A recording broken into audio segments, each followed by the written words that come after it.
Women are raising our sons to be men.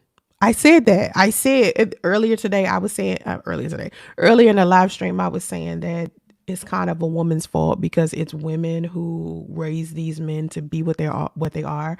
And I can tell that a lot of these men are actually hurt because they didn't have their fathers there. And then they also, on top of that, had a bad relationship with their mother. And so that right there helps me treat my son as good as I do because I never want him to feel abused. I never want him to feel hurt. I never want him to feel betrayed by his own mother. And part of the reason why I have a tad bit of respect for his father is that his father took the time to tell me what kind of childhood he had. And when he found out I was pregnant with my son, even though he didn't want my son, right? He did say to me, please, whatever you do, number one, don't drink around our son, right? And number two, do not beat him.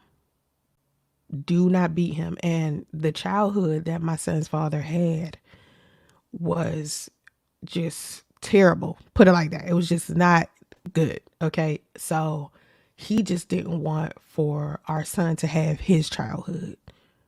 Now, if you yourself are a man and you are about to have a baby and you don't want your son to grow up how you did, wouldn't that make you want to be like an amazing father? Right?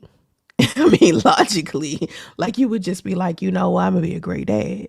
But in his mind, that's not what that, you know what I mean? Like, I guess to him, it was, let me just not be around at all. You know what I mean?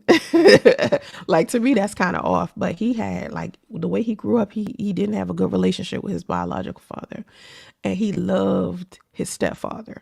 So I think to some degree, he didn't want to have biological children alone. He didn't really tell me that, which he should have. And I think he would prefer being a stepfather over having biological children. I'm talking about my son's father. I think my son's father would be a better father to another woman's children than he would be to our son. Because the way that he grew up, he didn't have a good relationship with his father, but he had a relationship with his stepfather. He loved his stepfather. So I think in his mind, psychologically, in his mind, it would make more sense for him to be an amazing stepfather.